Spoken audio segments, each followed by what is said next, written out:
नमस्कार। सोचिए, कैसा हो अगर हम इतिहास के पन्नों में सीधे उतर जाएं। आज हम ठीक यही करने वाले हैं। हम चल रहे हैं एक ऐसी कहानी को समझने जो पत्थरों में लिखी है।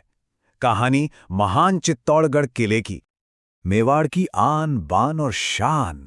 जानते हैं, ये सिर्फ शब्द नहीं है, ये तो चित्तौड़गढ़ किले की आप कह सकते हैं उसकी आत्मा है। ये कोई मामूली पत्थर की इमारत नहीं है, बिल्कुल नहीं। ये तो वीरता, त्याग और आत्मसम्मान का एक जीता जागता सबूत है। और देखिए, इसकी गूंज, इसकी ऐतिहासिक और सांस्कृतिक विरासत की गूंज आज पूरी दुनिया में सुनाई देती है। और यही यही वो वजह है कि इसे यूनेस्को वर्ल्ड हेरिटेज साइट का सम्मान मिला है। मतलब ये दुनिया के नक्शे पर एक बहुत ही खास जगह रखता है। तो चलिए, इस गौरव के प्रतीक चित्तौड़गढ़, इसकी कहानी में और गहराई से उतरते हैं। सवाल यह है कि आखिर ऐसा क्या है जो इस किले को इतना बड़ा प्रतीक बनाता है। इसका जवाब जानने के लिए हमें चलना होगा कहानी की बिल्कुल शुरुआत में। जरा सोच कर देखिए, राजस्थान का सबसे सबसे विशाल किला, मान्यताओं के हिसाब से इसकी नींव मौर्य वंश के शासकों ने रखी थी। और ऐसा कहा जाता है कि चित्तौरी मौर्यों ने ही इसे बसाया और उन्हीं के नाम पर इसका नाम पड़ा चित्तौड़। कितना दिलचस्प है ना? अब हम किले की कहानी के उस दौर में पहुंच रहे हैं जिसने इसे हमेशा हमेशा के लिए अमर कर दिया। ये वो 3 बड़े युद्ध थे जिन्होंने चित्तौड़ की किस्मत को जैसे आग में तपाकर बनाया और इसकी दीवारों पर शौर्य की ऐसी कहानियां लिख दी जो आज भी जिंदा है और कभी मिट नहीं सकती। ये देखिए, ये 3 तारीखें 1303, 1535 और 1567, इन्होंने चित्तौड़ के इतिहास को पूरी तरह से बदल कर रख दिया। ये तारीखें चित्तौड़ की सबसे मुश्किल, सबसे कठिन परीक्षाओं की गवाह हैं। तो सवाल यह है कि आखिर इन सालों में ऐसा क्या हुआ था? चलिए एक एक करके पता लगाते हैं। सबसे पहला और शायद सबसे विनाशकारी हमला ये हुआ 1303 में, जब अलाउद्दीन खिलजी ने राणा रतन सिंह पर चढ़ाई कर दी। और इसी युद्ध ने उस जौहर को जन्म दिया जिसका नेतृत्व किया था रानी पद्मिनी ने। मेवाड़ के इतिहास का ये एक ऐसा पन्ना है जिसे पढ़कर आज भी रोंगटे खड़े हो जाते हैं। अब यहाँ 1 मिनट रुककर जौहर को समझना बहुत जरूरी है। देखिए, ये सिर्फ एक घटना नहीं थी, ये एक संकल्प था। जब राजपूत योद्धाओं को लगता था कि हार निश्चित है, तो किले की महिलाएं दुश्मन के हाथों पड़कर अपमान और गुलामी की जिंदगी जीने से बेहतर अपने सम्मान की रक्षा के लिए खुद को आग को सौंप देती थीं। ये उनकी गरिमा की रक्षा के लिए उठाया गया सबसे आखिरी और सबसे मजबूत कदम था। फिर वक्त बीता, लगभग 2 सदियां बीत गईं। साल था 1535 और किले ने एक और खौफनाक घेराबंदी का सामना किया। इस बार हमलावर था गुजरात का सुल्तान बहादुर शाह। रानी कर्मावती ने उस वक्त मदद के लिए मुगल बादशाह हुमायूं को राखी भी भेजी थी, लेकिन अफसोस मदद पहुंचने में बहुत देर हो चुकी थी। और फिर आया साल 1567। इस बार मुगल सम्राट अकबर ने चित्तौड़ को घेर लिया। जयमल और पत्ता जैसे शूरवीरों ने ऐसी बहादुरी दिखाई जिसकी कोई मिसाल नहीं।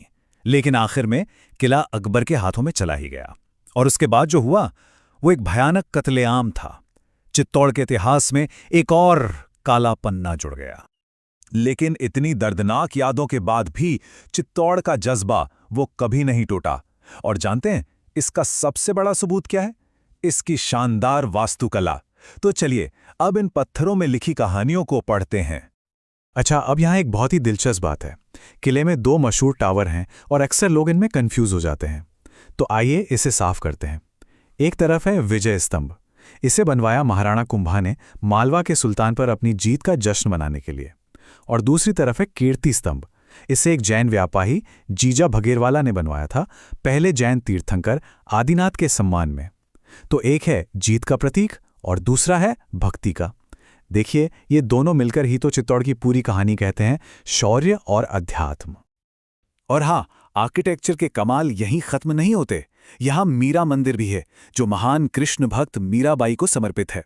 और फिर है कालिका माता मंदिर।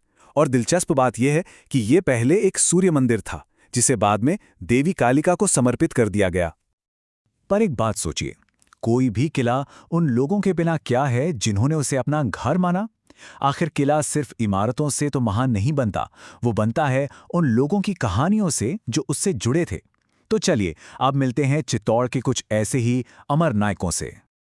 यहां एक नजर उन महान हस्तियों पर डालते हैं।